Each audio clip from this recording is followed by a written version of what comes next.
पिछले क्लास में हम लोगों ने क्या पढ़ा था? हम लोगों ने भौतिकी क्या है ये चीज़ और चैप्टर 1 हम लोग शुरू किए हुए हैं, जो कि एनसीईआरटी के अनुसार चैप्टर नंबर 8 में आता है, जिसका नाम है क्या थी? गति। बट फिजिक्स का चैप्टर नंबर 1 क्या है? चैप्टर 1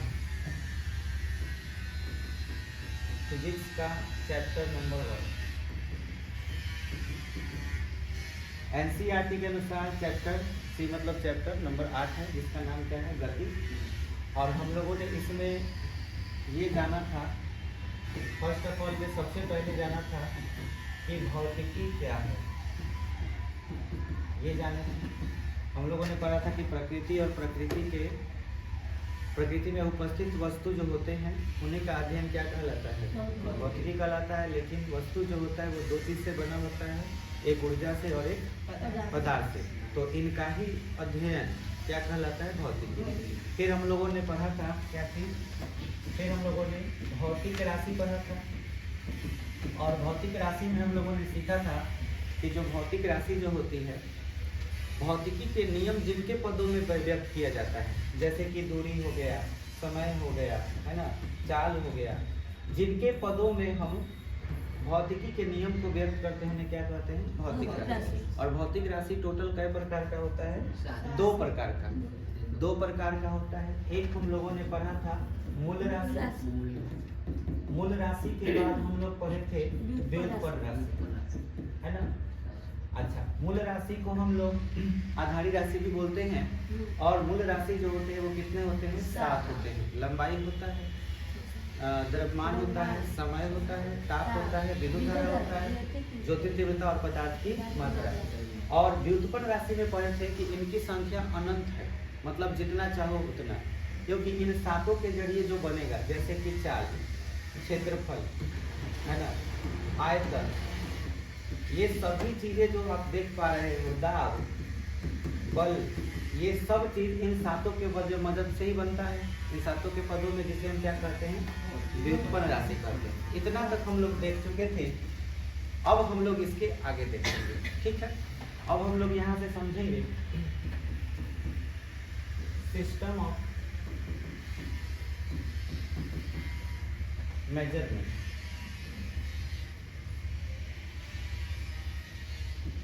सिस्टम ऑफ मेजरमेंट मतलब मापन की पद्धति। तो आपको याद रखना है कि मापन की जो पद्धति होती है वो 3 होती है। एक होता है CGS, ठीक है, और एक होता है FPS, और एक होता है MK। तो मापन की कितनी पद्धति हो गई? 3 गो। एक का नाम क्या है? CGS नाम है। आपको इसको बढ़िया से याद रखना कि ये CGS हो गया, ये FPS हो गया, और ये MKS हो गया। अब इसका मतलब क्या है? तो C का मतलब होता है सेंटीमीटर, याद रहेगा। C मतलब G मतलब ग्राम, याद रहेगा। और S मतलब सेकेंड, याद हो गया। बोलो, C मतलब G मतलब S मतलब, याद हो गया ना। पूछेंगे बीच बीच में, बताओ। FPS, F माने फुट, याद रहेगा। F मतलब फुट, P मतलब पाउंड, पाउंड केक काटी से खरीदने जाते हो, पाउंड, 1 पाउंड 2 पाउंड बोलते हो ना, तो वही पाउंड। S माने सेकेंड, पूरा नाम। F मतलब फुट, P माने पाउंड, S मतलब सेकेंड। MKS, M मतलब मीटर, K माने किलोग्राम, S माने सेकेंड। बुझा गया? तो जल्दी से बताओ। C मतलब सेंटीमीटर, G मतलब, S मतलब, F मतलब, P मतलब, S मतलब, M मतलब, K मतलब किलोग्राम, S मतलब। बोलो, याद हो गया? चलो, अब इसको ध्यान से समझना। सेंटीमीटर चाहे फुट और चाहे मीटर, इससे हम लंबाई मापते हैं। लंबाई मापना हो मीटर से मापते हैं, सेंटीमीटर से मापते हैं, फुट से मापते हैं। समझ में आया? तो आपको याद रखना है कि लंबाई जो होती है लंबाई, लंबाई की माप किस चीज से होती है? इस पद्धति में लंबाई की माप सेंटीमीटर से। बोलो याद हो गया? इसको संक्षेप में सीएम बोलेंगे। बोलो क्लियर हो गया? सी माने सेंटी, एम माने मीटर। लेकिन इसमें लंबाई की माप किस चीज से होती है? फुट से। याद रहेगा? इसमें हम लोग फुट से माप करते हैं और इसमें किस चीज से मापते हैं? तो किस चीज से? मीटर से। इसको छोटा एम से दिखा देंगे और मीटर को छोटा एम से। बोलो याद रहेगा? अब बताओ, ग्राम, ग्राम से वजन मापा जाता है। हाँ। तो हम ग्राम वजन के लिए क्या बोलेंगे? द्रव्यमान। तो द्रव्यमान का इसमें क्या है? ग्राम। ग्राम के लिए छोटा सा जी लिख देंगे या जी एम लिख सकते हैं। जी एम माने ग्राम। अच्छा, इसमें क्या होगा? तो इसमें पी माने पाउंड। तो आपको पाउंड याद रखना है, ठीक है? पाउंड के लिए खाली आप पी लिख सकते हैं, छोटा सा पी। और उसके बाद इसमें देखा जाए तो इसके लिए क्या है? किलोग्राम। याद रहेगा? इसके लिए संक्षेप में छोटा के और छोटा जी, केजी लिखेंगे। जैसे बोलते हैं 1 केजी, 2 केजी, 3 केजी बोलते नहीं है? अच्छा, सेकंड से क्या मापा जाएगा? समय। तो समय, समय के लिए इसमें क्या होगा? सेकंड। इसमें छोटा एस लिख देंगे। इसमें भी क्या होगा? सेकंड ही होगा, इस छोटा सा एस। और इसमें भी क्या होगा? सेकंड। अब आपसे कोई सवाल पूछता है, पूछेगा कि बताओ भाई एमकेएस सिस्टम क्या होता है? पूछ दिया तो हम बोलेंगे कि देखिए एमकेएस का मतलब क्या होता है? लंबाई की माप मीटर में, द्रव्यमान की माप किलोग्राम में और समय की माप सेकंड में हो तो उससे एमकेएस पद्धति कहते हैं। बोलो बुझाया? कोई पूछे एमकेएस पद्धति क्या है? तो लंबाई की माप मीटर में, द्रव्यमान के माप किलोग्राम में, समय के माप सेकंड में हो तो उसे एमकेएस पद्धति कहते हैं या एमकेएस सिस्टम कहते हैं। इंग्लिशों में बोल सकते हैं। बोलो बुझा गया? कोई पूछा एफपीएस क्या है? तो सीधे कहो कि द्रव्यमान, लंबाई के माप फुट में, द्रव्यमान के माप पाउंड में, समय के माप सेकंड में, तो उसे क्या कहते हैं? एफपीएस पद्धति कहते हैं। याद हो गया? अच्छा, कोई पूछे सीजीएस तो क्या कहिएगा? लंबाई के माप सेंटीमीटर, द्रव्यमान के माप ग्राम, समय के माप सेकंड, तो उसे हम क्या कहेंगे? सीजीएस। ये बात बुझा गए? अब आपको एक नया चीज सिखाते हैं, उस चीज को समझिए। बाद में चल कर के व्युत्पन्न राशि जब खोज हुआ तो अलग अलग चीजों का बहुत सारा मात्रक निकलता गया। अच्छा, न्यूटन का नाम सुने हो कभी? सुने हो? अच्छा, पता है न्यूटन भी बल का मात्रक होता है। आगे आपको बहुत बढ़िया से पढ़े हैं। पास्कल का नाम सुने हैं? ये दाब का मात्रक, ठीक है? तो जूल का नाम सुने हैं? ये ऊर्जा का मात्रक। तो ये सब चीज तुम लोग शायद नहीं पढ़े होंगे पर अब पढ़ने को मिलेगा। क्या जूल चाहे न्यूटन चाहे इसमें कहीं लिखा हुआ है? नहीं। इसमें तीनों को चीज तुमको नजर आ रहा होगा, लेकिन अलग से बहुत सारे मात्रक बनते चले गए। बात बुझाया? अब सोचा गया कि भाई इस तीनों मात्र इसमें तीनों को नहीं है और भी बहुत सारे मात्रक बनते जा रहा है, तो क्यों ना हम इसका नाम चेंज कर दें। तो एमकेएस का नाम चेंज कर दिया गया। तो बाद में एमकेएस नाम बदल कर क्या नाम रख दिया गया? SI system. क्या नाम रख दिया गया? इसका पूरा नाम होता है, एसआई का मतलब होता है इंटरनेशनल सिस्टम। बात बुझा है? एसआई जो सिस्टम हम लोग बोल रहे हैं, तो हम इसको एसआई सिस्टम के अलावा एसआई मात्रक बोल सकते हैं। बात बुझाया? इंटरनेशनल सिस्टम या सिस्टम ऑफ इंटरनेशनल। क्लियर हुआ? हालांकि ये नहीं होता है इंटरनेशनल ऑफ सिस्टम का कुछ अलग नाम होता है, पर इंटरनेशनल सिस्टम ऐसे बोल सकते हैं। इंटरनेशनल का हिंदी होता है अंतर्राष्ट्रीय। अंतर्राष्ट्रीय का मतलब हुआ अगर हमारे देश में लंबाई को मीटर से मापते हैं तो वही अमेरिका चले जाओ तो वहाँ भी लंबाई को काफी से मापा जाएगा? मीटर से ही। बात बुझाया? दूसरे देश में कहीं भी चले जाओ तो लंबाई का मात्रक क्या होगा? मीटर, इसीलिए हम उसको कौन सा मात्रक बोलते हैं? तो आपको याद रखना है कि बाद में एमकेएस नाम बदल कर क्या रख दिया गया? एसआई मात्रक। समझ में आया? जिसमें अनेक मात्रक होते हैं। अब आपको बताने जा रहे हैं कि अनेक मात्रक कौन कौन है। पहले एमकेएस, तो एमकेएस में आपको मालूम है लंबाई होता है। लंबाई का मात्रक क्या था? मीटर था। अभी लिखे थे ना, देखो मीटर है ना। अब इसी एमकेएस का नाम बदल गया।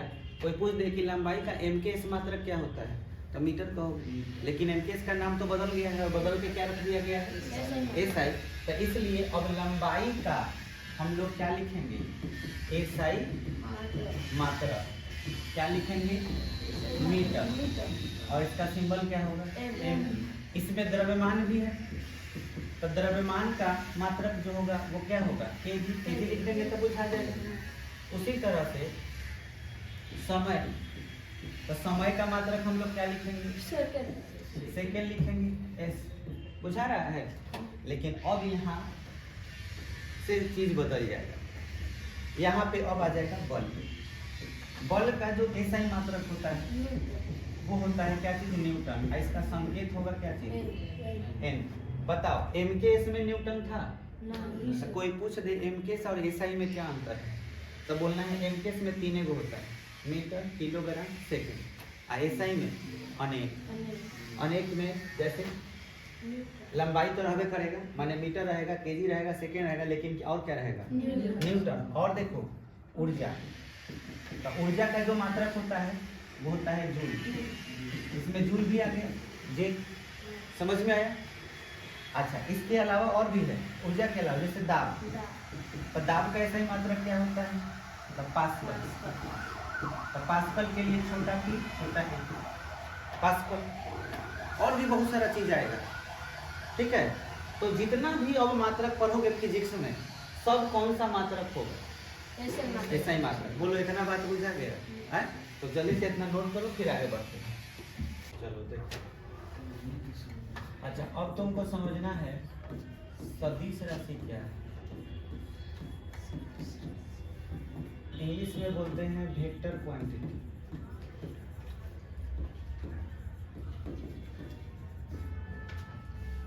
सदिश राशि, ठीक। अभी अभी पढ़े कि बल का एसआई मात्रक क्या होता है? न्यूटन होता है। ये क्या होता है इसका डिटेल हम लोग आगे देखेंगे, लेकिन बल का मतलब समझो। ये मान के चलो पत्थर है, हम बोले कि इधर से हम धक्का लगा रहे हैं जोर से पत्थर को, ठीक। और इधर से कोई एक आदमी धक्का लगा रहा है इधर से, ठीक। अब हम इधर से धक्का लगाए तो धक्का को ही हम क्या बोलते हैं? बल। तो बल इधर से भी लगा, उधर से भी लगा, दोनों तरफ से लगा। बल का मात्रक न्यूटन होता है। तो मान के चलो कि इधर से 50 न्यूटन का बल लगा, ठीक। और इधर से 10 न्यूटन का बल लगा, इस तरह। तो पत्थर किधर जाएगा? राइट साइड में जाएगा। कितना से जाएगा? 40 से। क्यों? क्योंकि ये 10, इसके 10 को मुआ देगा, तो बचा कितना? 40। तभी ना उधर जाएगा। अच्छा, अगर हम कहें कि इधर कौन सी दिशा है, तो आपको दिशा कागज पर का अलग बताना है, रियल वाला दिशा अलग होता है। अब अपने कॉपी पर जब कागज दिशा बताना होगा तो कैसे बताइएगा? तो कॉपी पर का दिशा कैसे लिखते हैं याद रखिएगा, जो बताने जा रहे हैं, ठीक है। कॉपी पर कभी भी दिशा बनाना हो तो एक बार न्यूज लिख लेना है, ठीक है। न्यूज लिख लिए, और न्यूज लिखने के बाद क्या करना है कि आपको ऐसे करके यहाँ से पॉइंट है ना, तो पहले ऊपर एक पॉइंट दे देना है, एक पॉइंट इधर दे देना है, एक पॉइंट। अब न्यूज लिखने के लिए यहाँ एल लिख लेना है, यहाँ ई लिख लेना है, यहाँ डब्ल्यू, और यहाँ क्या लिख लेना है? एस। कैसे न्यूज लिखना है बुझा गया? NEWS, बुझा गया। और इस तरह से तीर का चिन्ह दे देना है। अब एन का मतलब होता है नॉर्थ, नॉर्थ माने उत्तर। ईस्ट का मतलब होता है पूरब, ठीक है। और वेस्ट का मतलब होता है पश्चिम। और साउथ का मतलब क्या होता है? दक्षिण। तो कागज पर दिशा जब भी बताना हो, कागज पर, तो राइट साइड वाले को हम पूरब बोलेंगे और लेफ्ट साइड को पश्चिम, ऊपर को उत्तर बोलेंगे और नीचे को क्या बोलेंगे? दक्षिण। बुझा गया? तो ये याद रखना है। अब बताइए कि हम इस पत्थर पर बल लगा रहे हैं तो पत्थर किस दिशा में जा रहा है? पूरब दिशा। तो बोलो इसमें दिशा है कि नहीं? है। और किसमें दिशा है? बल में। बल में दिशा हो गया। अच्छा, बल का कोई मान है कि नहीं, कि कितना मान से जा रहा है? कितना मान है? तो इसमें दो गो चीज है, एक वो दिशा है और एक वो और क्या है? मान। दो गो वैल्यू, एक दिशा और एक क्या चीज? मान। मान का एक और नाम है, मान को कभी कभी इसके आगे परी लगा के बोला जाता है, तो पूरा नाम क्या हो गया? परिमाण। बात बुझाया? मान कहो या क्या कहो? परिमाण। एक ही बात हुई। तो इसमें कई वो चीज हुआ? दो गो। किसमें? बल में। ये बात क्लियर हुआ? अब सभी बच्चे देखिए, ध्यान दीजिएगा। अब जो बोल रहे हैं, मान के चलिए आपसे हम समय पूछे कि समय कितना हो रहा है, तो आप टाइम बताइएगा। क्या टाइम को बताने के लिए दिशा भी बोलिएगा? कौना दिशा में टाइम हो रहा है, ये बोलने की जरूरत है? समय बोलना है अगर, तो उसमें हमको दिशा का जरूरत नहीं। अगर वजन के बारे में बोलना है, वजन के बारे में कि हाँ ये आदमी इतना किलो के है, तो क्या उसमें दिशा की जरूरत है? नहीं। तो दुनिया में दो किस्म का चीज है, एक जिसमें दिशा हो और एक ऐसा जिसमें दिशा नहीं। ये बात बुझाया?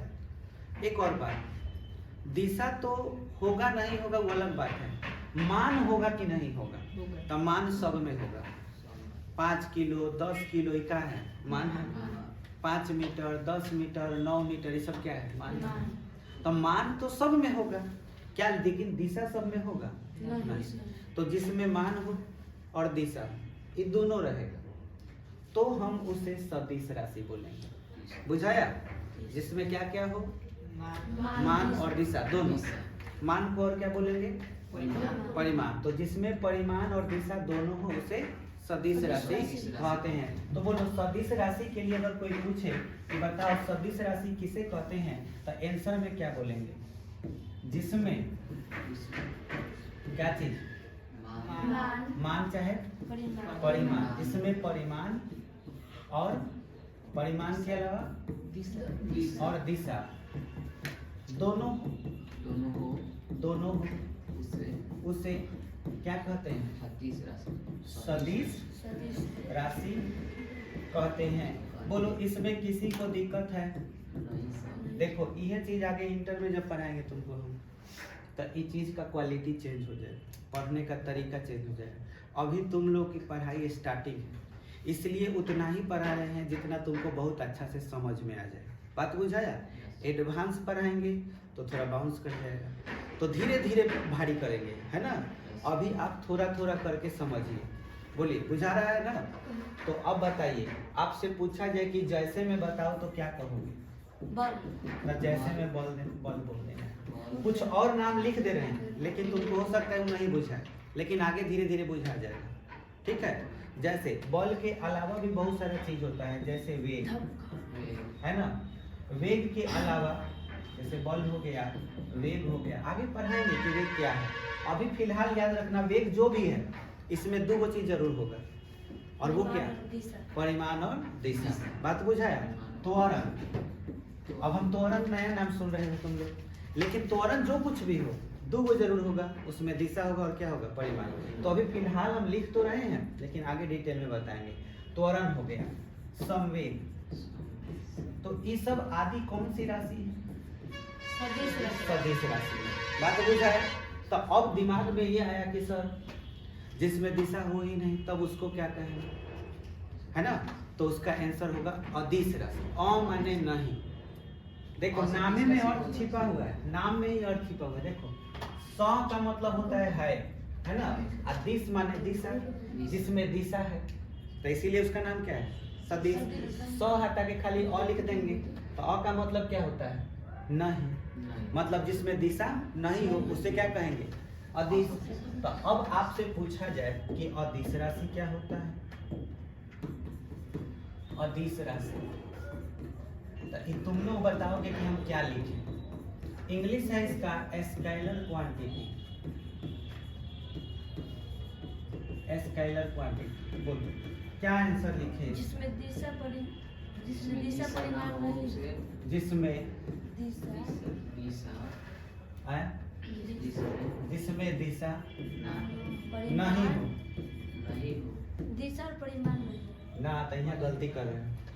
नाम अदिश पहले दिशा नहीं हो, परिमाण का बात है नहीं। परिमाण हम शुरू में बोल रहे हैं कि परिमाण तो सब में रहेगा। बात बुझ है। तो जिसमें दिशा नहीं हो लेकिन नहीं हो लेकिन क्या चीज हो, परिमाण हो। लेकिन परिमाण हो, परिमाण रहेगा, उसे अदिश राशि कहते हैं।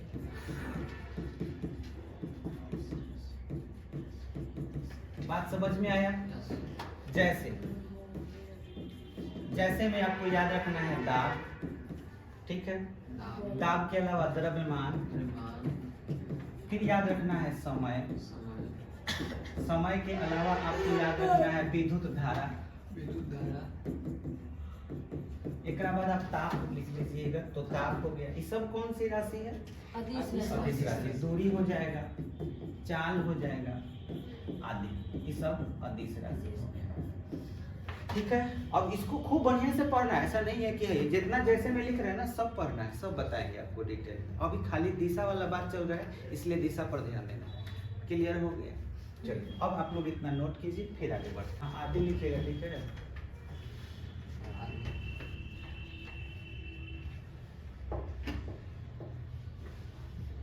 हो गया, हटा इसको। चलिए अब ध्यान दीजिए। अब हम आपको दो चीज बताने जा रहे हैं, दोनों बहुत इंपॉर्टेंट है। एक का नाम है दूरी, जिसको इंग्लिश में बोलते हैं डिस्टेंस, ठीक है। और जो दूसरा चीज पढ़ाने जा रहे हैं उसका नाम है विस्थापन। इसको इंग्लिश में कहते हैं डिस्प्लेसमेंट। एकदम ध्यान से सुनिए। हम आपको दो चीज एक बार में ध्यान से बता रहे हैं, क्योंकि दोनों लगभग एक जैसा ही। तो दूरी और विस्थापन ये दोनों है क्या, तो इसे समझने के लिए आप ध्यान दीजिएगा। मैं दो रास्ते बना रहा हूँ। जैसे मान के चलिए कि ये एक रास्ता है टेढ़ा मेढ़ा, ठीक है, और एक रास्ता है ऐसे सीधा। दो रास्ते हैं। अगर हम ये कहें कि इन दोनों रास्तों में ये दोनों स्थान तो लगभग एक ही जगह है, दोनों एक ही जगह लगभग। यहाँ से राम चलना शुरू करता है और यहाँ से श्याम, ठीक है। राम और श्याम अगर दोनों बराबर चाल से चले, बराबर चाल से मतलब जितना धीरे धीरे ये चलेगा उतना ही धीरे धीरे राम, तो पहले यहाँ कौन पहुँचेगा, बोलो क्यों। हाँ, तो हम ये बोल सकते हैं कि इसकी पथ की लंबाई ज्यादा है क्योंकि टेढ़ा मेढ़ा है, और इसका पथ का लंबाई क्या है, सीधा या छोटा बोल सकते हो। इसको पथ बोल सकते हैं ना, रास्ता। तो इसका रास्ता का लंबाई जो है ना वो ज्यादा है, और इसके रास्ते की लंबाई क्या है, कम। अच्छा, तुम कोई और शॉर्टकट रास्ता यहाँ से यहाँ तक बना सकते हो जिससे श्याम को और कम समय लगे। और कोई शॉर्टकट रास्ता अगर बनाना भी चाहोगे तो नहीं बन पाएगा। जब बनेगा तो टेढ़े बनेगा, जब सीधा होगा वह शॉर्टकट है। इससे शॉर्टकट कुछ हो सकता है नहीं। अब सुनो, ये जो रास्ता है इसका जितना भी लंबाई हो, मान के चलो इसका पूरा लंबाई 50 मीटर है, तो ये तो जरूर 50 से ज्यादा होगा ना। तो ये जो लंबाई है रास्ता का, चाहे वो सीधा हो और चाहे क्या हो, टेढ़ा, इन दोनों को दूरी कहेंगे। क्या कहेंगे, दूरी। ये बात समझ में आया। और दूरी को एस से सूचित किया जाता है। जब हम एस लिख दें समझ जाना काफी का बात हो रहा है, दूरी। पर दोनों दूरी में क्या फर्क है। अच्छा, फर्क हम बताते हैं आपको। ये देखिए, अब आप हमको ये बताइए, श्याम और राम ने, राम जब चल रहा है और श्याम जब चल रहा है, तो श्याम में और राम में किस में दिशा है और किस में दिशा नहीं है?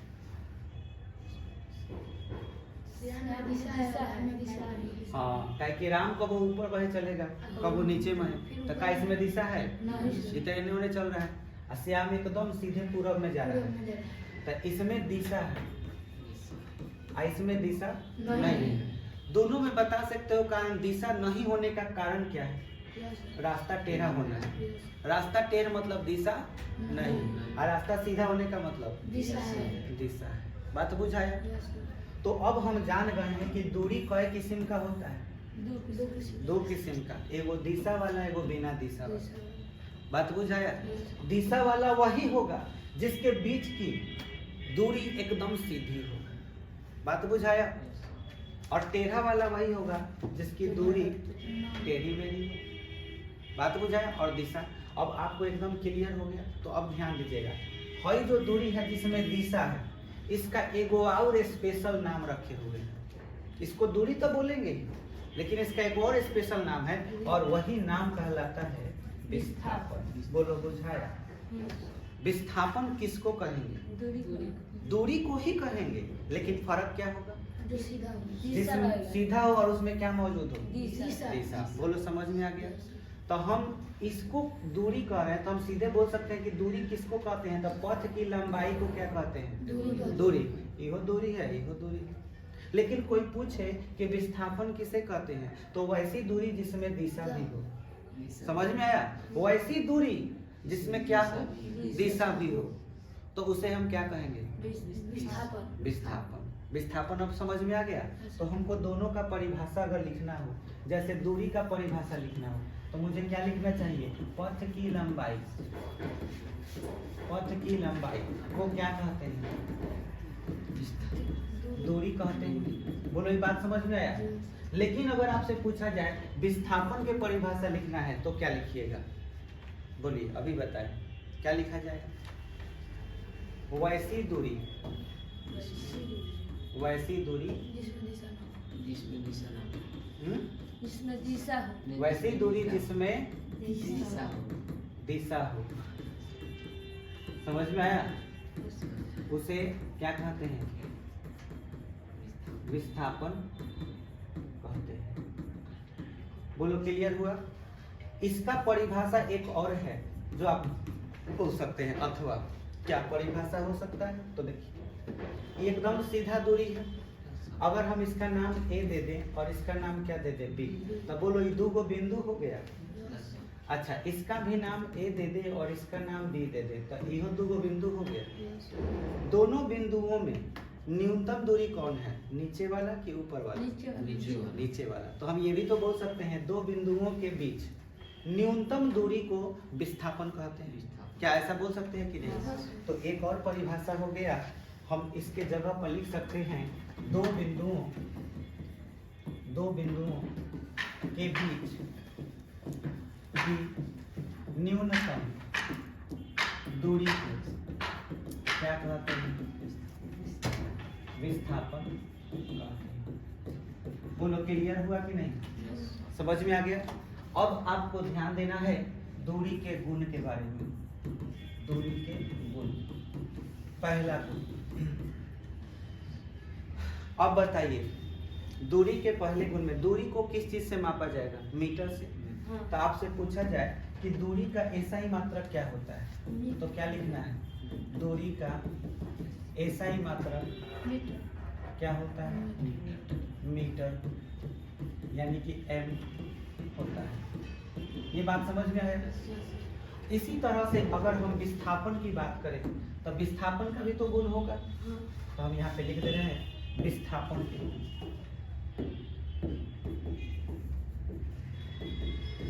विस्थापन के गुण, पहला गुण क्या होगा? विस्थापन को बोलो काची से मापा जाएगा? तो ये भी तो दूरी है, तो विस्थापन को भी किस चीज से मापेंगे? मीटर से। तो विस्थापन का एसआई मात्रक क्या होता है? मीटर होता है। अब एक सवाल का जवाब दो, दूरी या विस्थापन में सदिश राशि कौन है? विस्थापन। सदिश कौन है, अदिश कौन है? दूरी और विस्थापन। दूरी और विस्थापन में सदिश कौन अदिश कौन? बोलो जल्दी। अभी तो बताएं। सदिश माने जिसमें दिशा हो, आदिश मतलब जिसमें दिशा नहीं हो। तो बोलो। विस्थापन। हाँ? विस्थापन। विस्थापन कौन सा राशि है? सदिश। सदिश है। तो दूरी कौन सा राशि होगा? अदिश। तो हम यहाँ पे बोल सकते हैं कि दूरी कौन सी राशि है? दूरी अदिश राशि। ये बात समझ में आया? पर विस्थापन में बोलो क्या लिखेंगे? दूरी विस्थापन सदिश राशि। 2 नंबर में विस्थापन सदिश राशि। सदिश राशि। सब बहुत सारा सवाल इसमें पूछता है। अच्छा, दूरी को किस चीज से सूचित करते हैं? दूरी को एस से सूचित करते हैं। बात बुझाया? अब पूछे कि विस्थापन को किसी से सूचित करोगे? अरे भाई विस्थापन हो तो दूरी है, तो इसको भी एस से ही सूचित करेंगे। तो तीसरा नंबर विस्थापन को एस से सूचित करेंगे या करते हैं। बोलो बुझाया कि नहीं बुझाया? अच्छा, अब मुझे ये बताओ, दूरी और विस्थापन में बड़ा कौन? दूरी और विस्थापन। दूरी बड़ा और विस्थापन छोटा। तो इसके लिए फिगर बना ले रहे हैं। यहाँ बिंदु ए दे दे रहे हैं, यहाँ बिंदु बी दे दे रहे हैं। और इसके बाद क्या कर रहे हैं कि ऐसे एक लाइन बना दिए, ऐसे बना दिए, ऐसे बना दिए। इसका नाम S1 दे दे रहे हैं, इसका नाम S2 और इसका नाम S3। 3 को हुआ। इसमें बताओ S1, S2 और S3 में दूरी कौन, विस्थापन कौन? दूरी S1 S3। दूरी S1। ये S1 क्या है? दूरी है। S3 दूरी है। और S2 दूरी और विस्थापन दोनों है। ये बात समझ में आया? ये दूरी भी है और विस्थापन भी है। तो हम बोल सकते हैं कि दूरी जो है वो बड़ा का चिन्ह जानते हो? हाँ। बड़ा है किस चीज से? विस्थापन से। लेकिन एक जगह देखो, दूरी या विस्थापन दोनों बराबर है। बराबर भी तो हो सकता है। तो इसलिए यहाँ पे काथी का चिन्ह लगा देंगे नीचे, बराबर का। मतलब दूरी बड़ा भी होता है और बराबर भी होता है। किस चीज से? विस्थापन से। बोलो ये बात क्लियर हुआ? अच्छा, एक और चीज, दूरी का मान हमेशा धनात्मक होता है। ये बात याद रखना। दूरी हमेशा क्या होगा? धनात्मक। अब विस्थापन धनात्मक ऋणात्मक दोनों होगा। समझ में आया? अच्छा, तो विस्थापन क्या होता है? विस्थापन धनात्मक और ऋणात्मक दोनों होता है।